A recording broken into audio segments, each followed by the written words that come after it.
오늘 주신 하나님의 말씀은 역대하 9장 13절에서 31절까지의 말씀입니다. 제가 22절에서 24절까지 읽도록 하겠습니다. 솔로몬 왕의 재산과 지혜가 천하의 모든 왕들보다 큰지라. 천하의 여러왕이 하나님께서 솔로몬의 마음에 주신 지혜를 들으며 그의 얼굴을 보기 원하여 각기 예물을 가지고 왔으니 곧 은그릇과 금그릇과 의복과 갑옷과 향품과 말과 노새라. 해마다 정한 수가 있었더라. 아멘. 오늘 우리가 함께 살펴보려고 하는 이 역대하 9장 13절에서부터 31절까지는 이 솔로몬 왕이 누렸던 이스라엘이 보유하고 있었던 이 재산이 얼마나 막대한가, 또 솔로몬 왕의 지혜가 얼마나 큰가, 이것을 정리해서 보여주고 있고, 또 솔로몬의 40년간의 왕으로서의 통치가 끝나고 이제 솔로몬은 조상에게로 돌아가고 그 뒤에 르호보암이 왕위에 오르는 부분까지 기록을 하고 있습니다. 우선 이 솔로몬 시대에 이 재산과 지혜를 본다면 얼마나 풍요롭고 부요한지 여러 가지 지금 설명들이 오늘 말씀에 기록이 되어 있습니다만, 이 부분은 직접 말씀을 읽어보시면 될 것 같고, 이 설명이면 충분하지 않을까. 27절에서 이렇게 설명을 하고 있어요. 왕이 예루살렘에서 은을 돌같이 흔하게 하고 백향목을 평지에 뽕나무같이 많게 하였더라. 자, 솔로몬이 통치하던 당시에 이 예루살렘의 이 형편을 보면 은이 길거리에 굴러다니는 돌같이 흔했다.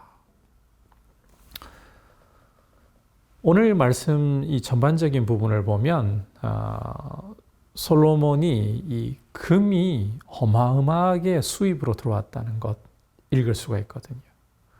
게다가 이 큰 방패, 작은 방패, 여기에만 해도 들어가는 금이 어마어마하고, 사실 이 싸움에 쓰려고 만드는 방패인데 금을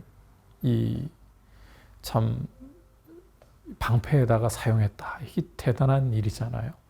게다가 이 솔로몬이 앉는 보좌는 상아로 만들어가지고 순금으로 다 덮었고, 심지어 이 보좌 앞에 발판까지도 금으로, 뿐만 아니라 왕이 마시는 그릇은 전부 금이에요. 레바논 나무궁의 그릇도 전부 다 금이고, 이러다 보니까 이 솔로몬 시대에는 20절에 보면 은을 귀하게 여기지 않았다.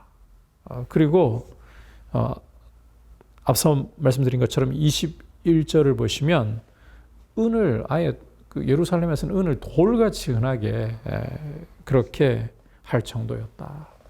그만큼 금이 풍부하니까 은이 상대적으로 거리에 굴러다니는 돌 같은 이런 수준이 되어버렸다는 거예요. 얼마나 나라가 이 풍요롭고 부한가. 금이 넘쳐나고 있잖아요. 게다가 나무 중에 이 백향목은 정말 우수한 나무입니다. 제가 과거에 이 백향목으로, 이스라엘에서 공수한 백향목으로 건축한 예배당과 목사님 사택을 본 적이 있습니다. 벌써 20년 정도 되었던 일인데, 그 당시에 이 사택에 들어간 이 백향목 재료만 해도 2억치라고 하던데, 참 대단히 값진 나무라는 거죠. 그때 설명을 들어보니까 이 백향목에는 벌레가 쓸지 않는다 그래요. 벌레가 먹지 않아요. 대단히 고급 이 건축 재료인 겁니다. 백향목은. 이런 백향목이 그냥 들판에 뽕나무처럼 흔했다. 그 정도로 이 나라가 풍요롭고 부강했다는 거예요.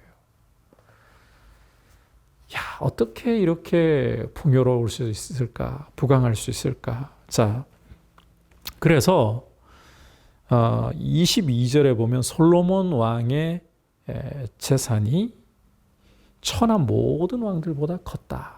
이렇게까지 설명을 하는 겁니다. 얼마나 부강했으면 천하의 열왕들보다 그 재산이 컸다, 많았다. 자, 그런데 이것만 봐서는 오늘 말씀을 제대로 본 게 아닙니다. 이 풍요로움과 이 부요함이 과연 어디서 왔을까? 다시 22절로 가보면 솔로몬 왕의 재산만 천하 열왕들보다 큰지라고 말하지 않고 또 한 가지 단어가 더 쓰여 있죠. 지혜가. 자, 게다가 이 지혜가 어디서부터 온 것인가? 23절에서 천하의 열왕이 하나님께서 솔로몬의 마음에 주신 지혜를 들으며 그의 얼굴을 보기 원하여 각기 예물을 가지고 왔으니. 자, 이 지혜는 하나님이 솔로몬에게 주신 것이다. 이 지혜가요, 천하 어떤 왕들도 따라갈 수 없을 정도로 컸다는 거죠. 자, 바로 이 지혜와 더불어 풍요로움과 이 부요함이 왔다는 거예요. 오늘 이 말씀의 정리는 역대하 1장에서 우리가 기브온 산당에서 솔로몬이 하나님께 1천 번제 드리는 장면을 읽을 수 있는데 바로 거기에서 주신 약속의 성취로 읽어야 되는 거예요. 이 솔로몬 단락이 역대하 1장에서부터 9장까지잖아요. 그 시작이 보면 하나님 앞에서 1천 번제를 드리면서, 다시 말해서 철저히 자기를 부인하면서 솔로몬은 하나님 앞에 백성을 잘 다스릴 수 있는, 선과 악을 분별하여서 백성들에게 공의롭게 통치할 수 있도록 지혜를 구하는 것이었습니다. 그렇게 1천 번제를 드리면서 하나님께 지혜를 구했어요. 지식을 구했어요. 이게 하나님의 마음에 맞았던 거예요. 그래서 하나님께서 어떤 약속을 주시느냐? 네가 이 재물이라든지 장수라든지 원수 멸하기를 구하지 않고 내가 원하는 대로 내 백성을 잘 다스릴 지혜와 지식을 구했으니까 너에게 보너스를 줄게. 네가 구하지 않은 부귀와 영화도 너에게 줄게. 자, 그렇게 약속하신 대로 오늘 말씀을 보시면 이 이스라엘의 이 부귀와 영화, 솔로몬의 이 부귀와 영화가 바로 하나님의 약속이 이루어진 것이다. 하나님이 주신 이 지혜가 오늘 말씀 속에 기록이 되어 있는데, 지혜가 함께 데리고 온 선물이었다라는 거예요. 그러니까 하나님을 경외하면서 하나님을 전심으로 구했더니 하나님이 이 지혜를 주실 뿐만 아니라 이 지혜와 더불어서 부귀영화라는 이런 친구들이 따라오게 해주셨다. 그래서 오늘 말씀을 보시면 하나님의 이 약속이 이루어져서 이런 풍성한 모습을 이스라엘이 가지게 되었다.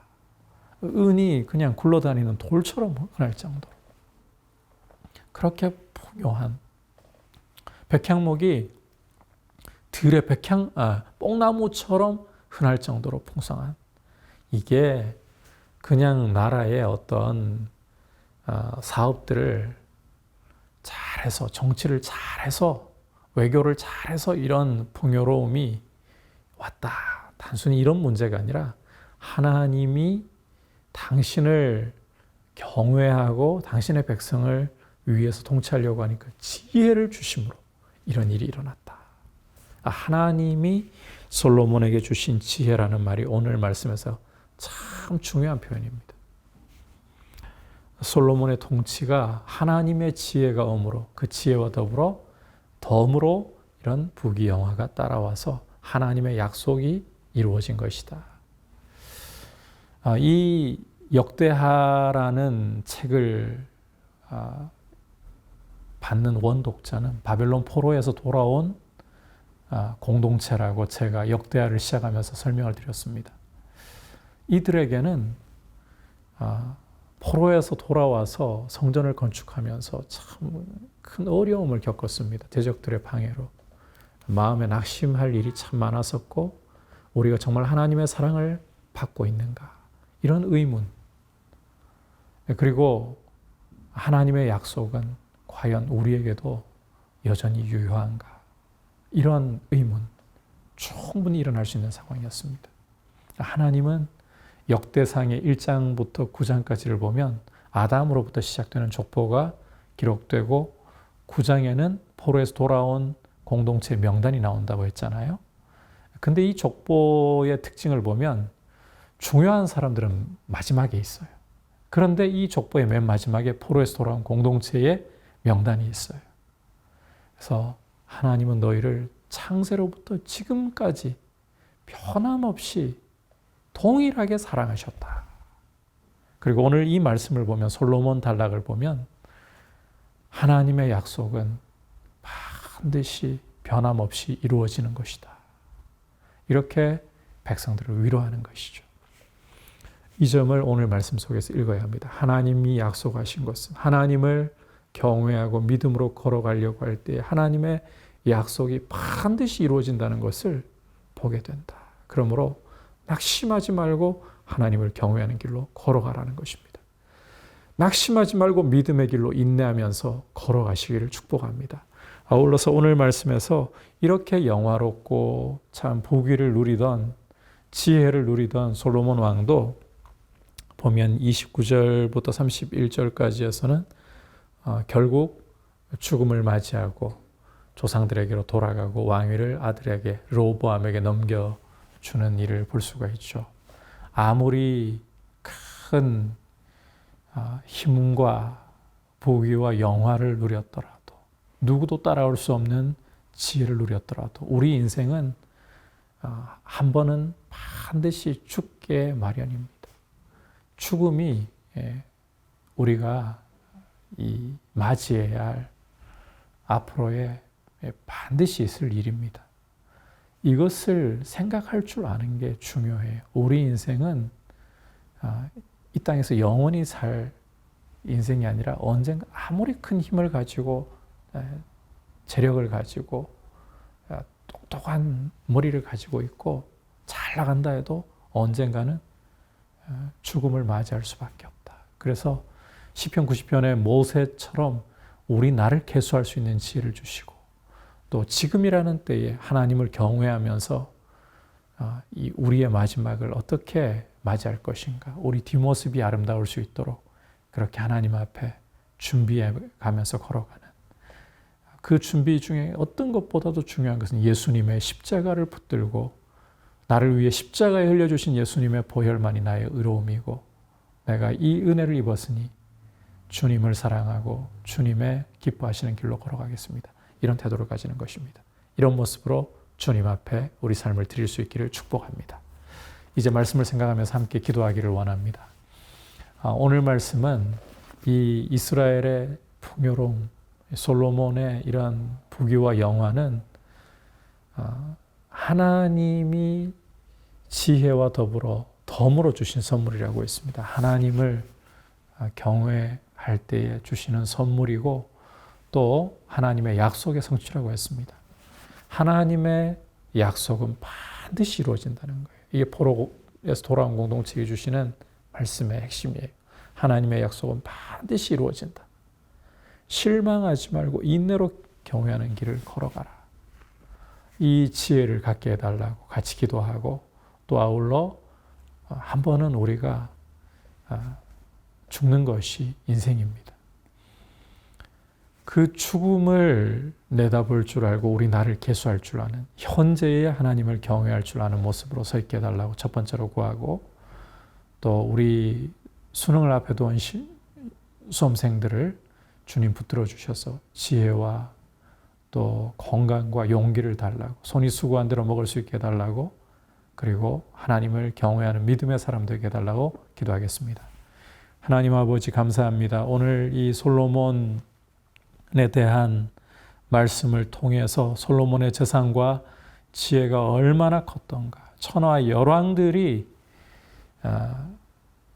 솔로몬의 이 지혜를 듣기 위해 얼굴을 보기 위해 예물을 들고 몰려올 정도로 누구도 따라갈 수 없을 정도로 컸다는 것을 보았습니다. 그러나 이것이 바로 하나님이 약속대로 주신 결과이고 하나님의 약속은 반드시 이루어진다는 것이 오늘 말씀의 핵심이라는 것도 보았습니다. 말씀이 이루어진다는 것 저희가 마음에 새기고 하나님의 약속의 말씀 굳게 붙들고 하나님의 말씀의 길로 인내하면서 하나님을 경외하면서 삶을 드리게 하여 주십시오. 그리고 언젠가는 우리도 이 땅에서 죽음의 날을 맞이할 수 있다라는 사실을 생각하면서 오늘 주신 때에 하나님을 경외하며 하루하루를 잘 보낼 수 있도록 도와주시고 그리고 주님 간구합니다. 우리 수험생들 돌보아 주셔서 끝까지 최선을 다할 수 있도록 용기 주시고 지혜 주시고 건강을 주시고 또 손이 수고한 대로 열매를 거두게 해주십시오. 무엇보다 믿음의 사람들, 하나님을 경외하는 사람들 되게 하여 주옵소서. 예수님 이름으로 기도드립니다. 아멘.